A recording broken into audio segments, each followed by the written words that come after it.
Hey everybody, Patrick Curtis, CEO and founder of Wall Street Oasis.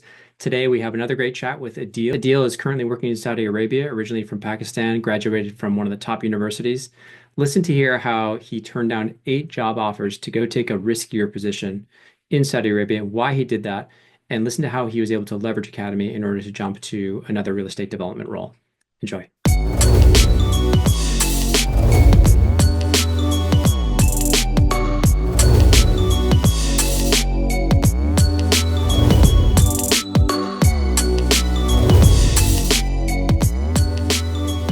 All right, Adeel, thanks so much for taking the time to speak with us today. I'd love it if you could just give the listeners a kind of short summary bio to get us started. Yeah, sure thing. So my name is Adeel. I graduated from Lahore University of Management Sciences with a BSc honors degree in economics in 2024. And after I graduated, I did a short internship with Red Sea Global as an investment and feasibility analyst. And from there, I sort of pivoted on towards a full-time role at Safdar, which is a real estate developer based out of Riyadh, Saudi Arabia. And that's where I'm currently working. Awesome. So let's go back to just your university studies, an economics major. You were kind of coming out of that, where did you know you wanted to do finance? And talk to me a little bit about Red Sea Global. Like, what were you doing day to day? What's the type of work you were doing? How was that? Yeah, so there's a saying in Urdu, "Der ay durust hai," which means better late than never, essentially, right? So that's kind of what happened with me in finance. In the initial first few years, I really liked economics, and then sort of third year onwards, I was like, I don't like where this is going at all. I don't want to go into consulting, don't want to go into something like the World Bank or some other place. That's how I sort of discovered finance through a process of elimination, and then I sort of came across this opening at Red Sea Global, applied, I think I was the only intern that they hired because, the department I had applied for also wanted, to have me on. So I think that was just, pure luck there. And as an intern there, I basically did everything as you would expect an intern to do. So I was working on financial models. It was a real estate developer. So I was working on, financial models, working on, several deals that they had. There was an acquisition deal for an airline that they were doing back then. So I worked on that, learned how to build my first DCF, on the job, Yeah, and networked with a few people and got my current role. that's great. So talk to me a little bit about just, coming into your final year at Lahore. Were you applying to Mhm. places outside of or Pakistan? Like, what was your thought process on region and visa and all these other issues? And how did you approach that? And then talk to me a little bit about just like the number of places you applied and how many rejections and all that stuff. Yeah, sure. I mean, when you're studying in Pakistan, there are two different groups of students. One is the one that wants to just get out as soon as possible. So they'll not even be done with their undergrad and they'll have a plan for masters and they'll go straight for that.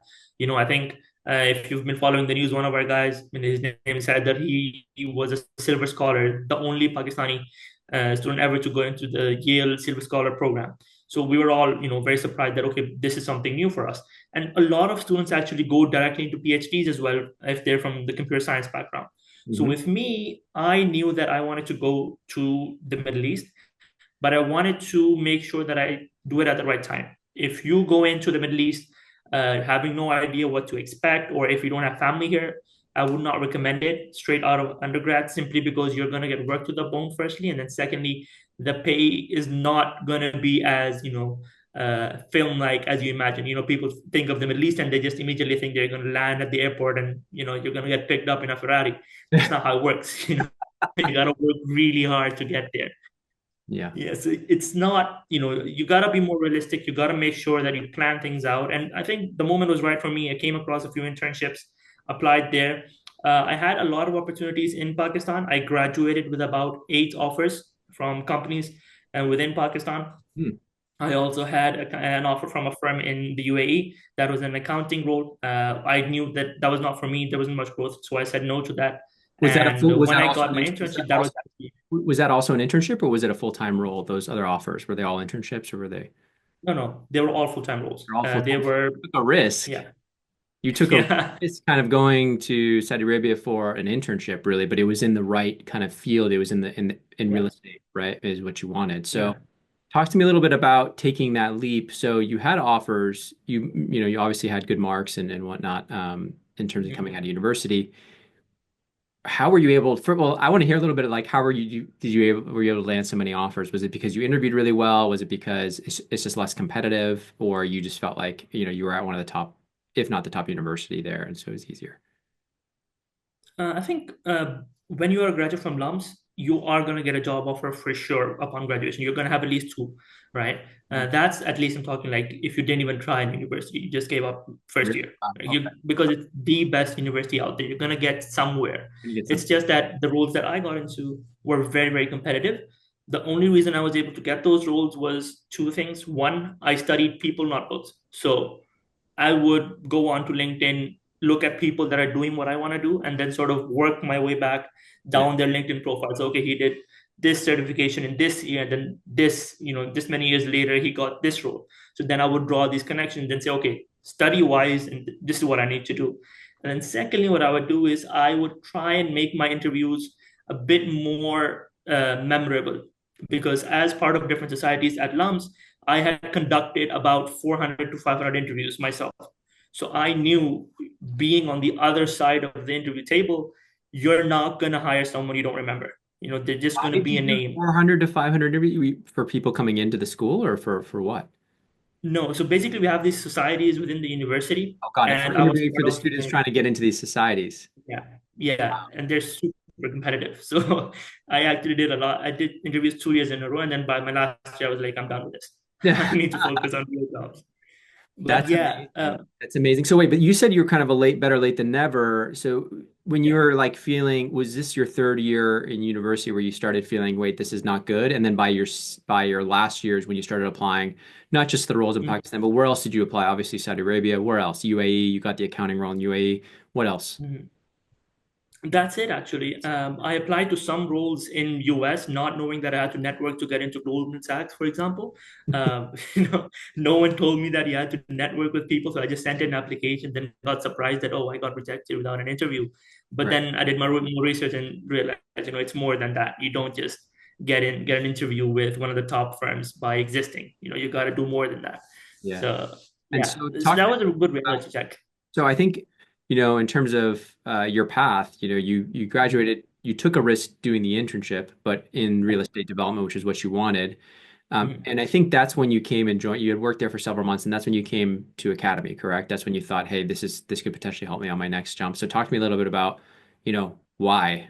Why even join? It Mhm. seems like you're good at networking. You understood how to be memorable in the interviews. Talk to me a little bit Yeah. about why even join us and what you leveraged when you did come in.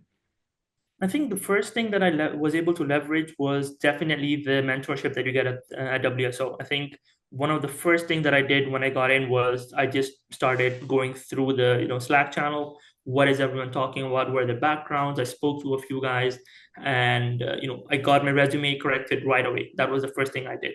Yeah. After that, I started a lot of the learning I actually did was from the sort of the WSO forum on the website. I think the free one, and then the second one was Slack. I think both those were very, very helpful because you would sort of learn a lot more for someone that is in the same boat as you. Like I saw other students, ranting about how difficult their interview was, and I was like, okay, at least mine wasn't that bad. Yeah. So that would help at times. Yeah. So that was one thing, and then the sort of boot camps that we had, the financial modeling and valuation boot camp was something that directly helped me. So I completed that, and then a week later, I told my boss about it the next day actually, Mhm. and I told him that hey, I'm part of the WSO. I did my own certifications as well. I am now willing to work on more deals. Is there something you can give me? So he said, yeah, sure, sure, I'll give you something. And then luckily we got an acquisition deal that came on the table, and then he was like, "You wanted some work? Here you go. Build this DCF model and show it to me." And in typical investment banking, as the memes go, I would get those emails at 2 a.m. saying, "Please fix tanks." I would get those, and then all those memes started becoming more and more of a reality. And then I enjoyed that role quite a bit. That's when I started knowing that okay, I want to do this full time, and then I started going through all of the courses that you guys have. Those are really helpful. Did you do the real estate modeling or just more focused on financial statement modeling or financial modeling evaluation? Do you do all of them or did you just do some of them with the boot camps and stuff? I did both of them. So I did financial modeling and valuation one. That was the most important one. And then the second one I did actually the day before my first day at this role was the real estate and financial modeling one. And I Yeah. think that was again really really good course. I think that was more focused on sort of real estate, private equity, but then again a lot of those things were transferable, like things like cap rate and all that stuff. Of So course. that was really really useful at my current role. And now I'm actually teaching one of the other analysts and some interns what I learned. So it's Amazing. yeah, Awesome. Talk to me a great. little bit about just, you know, the day to day. I assume at Red Sea you were working long hours, as an intern, you're bottom of the Mhm. totem pole, you're given everything. And if you're showing initiative with like, hey, I'm in this WSO Yeah, Academy thing and I know how to model now, they're gonna be like, okay, do more work. yeah. And I assume the pay was relatively low, but talk to me about like the experience once you had that deal. Did that you feel like help you kind of land your next role, I assume? Yeah, definitely. I think there were two main things that helped me, right? With Red Sea, it wasn't just long hours. It was long hours during the deal, and then when I was on my off time, there were like 3, 4 days in a row when I had no work to do. My daily routine would be to go desk to desk and ask people, "Hey, would you happen to have something for an intern by any chance?" Yeah, yeah. But I think that was something being persistent, and then once people realized that, hey, this guy's competent, we can give him some work, and then started getting more and more work. And getting this role was, again, two things. Firstly, showing initiative. So, how I got this role was there's a guy that used to sit across the desk from me. So, I would sit on this side, he would sit on the other side, and he would see me work with my team. He was part of a very different team, but I would make it a point to, say hi to him, say salam, how are you? And as I did with all the other guys, because that's just a habit of mine. Mhm. And one day he was in the ground floor, and I went and said hi. We grabbed some coffee, and I talked to him. Hey, I'm an intern here. I'm looking for full-time roles, and I spoke to him. He asked me about what I do here. He was actually a new joiner at that point in time as well, so he was actually full-time. He was very senior. Mhm. So I helped him make some friends. I did not have any ulterior motive at this point. I just It wanted was to help him. genuine. It was genuine. Yeah, it was genuine. And at one point, I asked him, I said, hey, this role actually did not end up converting to full time because of some, regulation issues. Do you happen to know anyone? And then he sort of helped me apply to, I think, 7 or 8 different companies. One of them was KPMG. There were a couple others, local firms. The main thing that they had was this thing called Saudization. So there's a law in the UAE, Saudi Arabia, and all the GCC, the Gulf Cooperation Council countries, where a certain percentage of the employee workforce has to be locals. So a lot of companies, what they do is they fill that quota at the analyst and associate level. So any major bank that you can think of, Goldman, JP Morgan, Morgan Stanley, Rothschild, all these guys, they have job openings that specifically say UAE nationals or XYZ nationals preferred Yeah. because it's a law. They need to fulfill that. Not So impossible, but you're telling me it's almost impossible for the junior levels because they're yeah, filled 95% or 98% with. yeah. This is on the PwC website as well. You can see that they advertise 97%. So it's not, hidden, but it's just that if you want to work your way around it, you got to work smart. So what I did was I got this role now, and now the plan is to sort of learn as much as I can over here and Yeah. then see if I want to move on to, PwC. And even though I'm currently working at this firm, I've networked with about, I think, 200 to 250, something like that, individuals, It's and amazing. I've studied even more profiles. Yeah. So, So you know now, the path you need to take if you want to stay in Saudi Arabia, yeah, you want to have a long-term career in finance. Do you feel like you're going to stay? Obviously, your first two, the internship and now this role now is around real estate. Do you feel like you're going to stay there, potentially going in like toward real estate private equity eventually, real estate sell side advisory? What's your thought process there? I think the thought process is definitely to go into towards more real estate private equity. I think that's a very interesting sort of type of role. Mhm. We do work with a lot of funds as Does well at Blackstone this have an firm. office there? Does Blackstone have an office or no? Blackstone, I'm not entirely sure. I think BlackRock does. BlackRock. I'm not Yeah. sure of Blackstone. Confusing. Yeah, BlackRock, Blackstone. What are we yeah. doing? Yeah, it's Uh, they're very confusing. But yeah, I'm not sure they do, and even if they do, I think it's more of a regional headquarter thing. So yeah. any deals, anything like that, is basically they work it out in the UK office, and then just fly out a few people here to execute it. But yeah, the goal is definitely to go for more real estate private equity. Mhm. Maybe go look. I'm looking towards a Master of Science in Finance from ATC, or one of the top programs. Yep. Once I have a few years of experience, under my belt. But one thing I will definitely say is anyone that wants to work in finance anywhere in the world, study people. Okay, just stalk people on LinkedIn, look at what they did, and even in networking calls, be interested in what the person has to say. Don't just go into the call saying that if this guy doesn't give me a referral, that's it. I'm not going to talk to you again. Right? Stay connected, study them, be interested in what they have to say and what they have to tell you, and their story will help you not reinvent the wheel because you're going to end up trying to solve problems that have been solved by thousands of people already. Just look at how they did it and solve it. Move on. There's no point in reinventing the wheel here. Trying to do something that's never been done before. Yeah, it's so true. I Yeah. think, but the point around not getting the referral and feeling like the call was not Yeah. productive is just the wrong way to look at networking. And I would argue the interviews you did, the several hundred interviews you did for your association at school was an incredible training ground for you to become much more kind of introspective around how you're interacting with people and the perception Yeah. you had as the interviewer. Then you're suddenly thinking like, what are they thinking of me? Because for me, when I was in the seat, I was bored as hell. It was the worst. It Yeah. wasn't authentic. And so like it kind of gave Yeah. you a really nice lens into the interviewer seat. And I think probably made you one of our more skilled networkers right out of the gate. Because oftentimes people come to us because they don't know what to say. They're nervous. Mm-hmm. They don't know like how to network. What should I Yeah. write? Or how to Yeah. be unique and memorable, like you said, which is so important. And they kind of play it safe, and maybe they Yeah. ask some generic questions that the person rolls their eyes at, but they're not necessarily as good at being genuinely interested in what the person's having to say and having follow-on questions that are relevant and Mhm. interesting. Um, Yeah. yeah. So I mean, such an There's important, also this there's yeah. also this like obsession people have with trying to use ChatGPT and all these other software. Like I got on a call with someone, one of my juniors, and he said, can you practice this networking with me? I said, okay, fine. I had a bit of your time. And I saw that as he was talking to me, he just sort of went forward like this and started, I could see it, like you can see in my reflection. Glasses. You Yeah, can you see can what see I'm the doing on my screen. reflection. Oh my gosh. I can see what you're doing on the screen. And I told him that, hey, either take these off or get rid of ChatGPT. You No. got to make that Yeah. human connection wherever possible. Yeah, I think well, it's interesting because I've seen that even in, I think there's now these interview aids with AI where people will ask a question and the people will have it Yeah. up on the side screen. You see their eyes darting over, their eyes dart. I'm like, that's really bad. It's so obvious. You think you're being subtle and you're Yeah. not.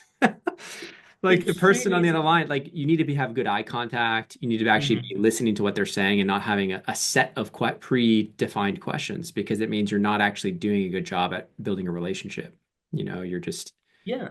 yeah, I it's think something I did with even companies that I got rejected from, I did this when I was in Pakistan, that I said no to a company.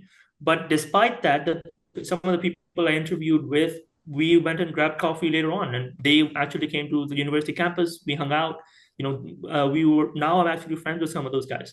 And now I know that in case I ever want to go back to Pakistan, these guys would hire me in a heartbeat, not because I'm some sort of finance guru, but rather because they have that personal connection. They can trust me. There's this thing called a flight test in interviews where if you they, get they stuck, think that, if you okay, get this guy stuck with might the be person. good. Yeah, I know. Yeah, if I was to be stuck with this person, am I gonna be bored? And just don't be bored. And a story about this actually, I was on my flight here from Pakistan to start my job here in Riyadh. And one of my friends, he told me that he was actually looking for a new job. And I got seated next to a company CEO on the plane. And in that 4.5, 5 hour flight, I actually managed to get my friend a job at that guy's company. Yeah. So, and this is the kind of stuff you need to build. And again, you're not going to be at this level out the gate. It's not, a Rocky movie where, there's going to be music, there's going to be a 2 minute montage, and then you're going to be a beast. It's Yeah. a very long and painful process. But if you can, I think, sit through it, you're going to have a wonderful time, working in finance. I think it also becomes more enjoyable the better you get at something. So like the networking calls Yeah. don't become something you dread or fear or are bored at. The networking call Yeah. becomes something where you actually become genuinely interested and and then you can start relaxing on them and throwing more Yeah. jokes and being more natural. And the other person will enjoy it more because they feel like, oh, you're relaxed and you're not just a robot. Yeah. Yeah, and I mean, there's a reason why on the mock interviews we grade authenticity in speech. Mhm. It's such an important factor in the perception of how well you do in an interview, that I think it's, if anything, we should put a higher rank, a higher weighting on that specifically. It's because it's Yeah. almost like likability, right? Yeah. But yeah, well, first off, congratulations on your placement. Obviously, great result. But tell me a little bit about like any kind of final words of wisdom. I think like the people thing is the biggest thing. The biggest takeaway is like get good at understanding people and looking back at their profiles and don't reinvent the wheel. But anything else, kind of looking back on kind of your journey so far. I think one thing that I noticed with a lot of people that go into these very, sought after careers, be it consulting, be it, a career in finance, is that they think that, oh, if I want this job, then I must stick to myself and I must not share my knowledge with others. If you do that, you will not know if you're on the wrong path. If you sort of gatekeep whatever you know and you don't share it and you don't have some sort of partners to work with, you won't know that you're going down the wrong path until you're sitting in front of someone uh, giving an interview and then you don't know what DCF is, or you use the wrong calculations because you never practiced with someone. Yeah. So make sure that you have a group of people around you. You can go onto the WSO forum. You'll find plenty of guys and girls there that will happily work with you. There are Facebook groups. There are other forums on things like Reddit and all these other places. So make sure you have a group of people around you, and they will guide you really, really well. And then secondly, feel free to reach out to anyone. If you want to reach out to me, to someone else, and you want to ask them about a specific industry or role, just drop us a LinkedIn message. Because the worst case scenario is that I'm not going to reply to you.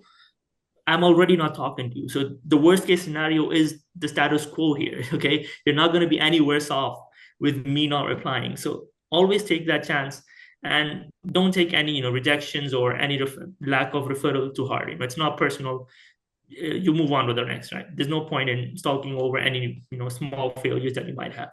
Yeah, I love that. And I've seen even for some of our students inside the program, sometimes they overthink and overanalyze like their first five networking calls. And they're like, and then they said this. I'm like, who cares? This is like Yeah. 0.1% of the number of calls you're going to need to do to get good. Like it's the first 10 could be awkward or someone was mean to somebody. And I had a student recently, is this person going to crush me? And I'm like, well, what do you mean? Like, well, this happened to me because they said this, and like, I'm not going to hire you.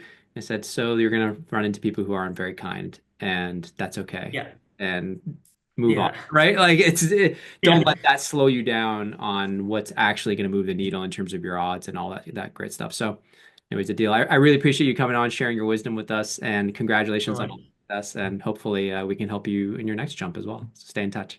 Thank you so much.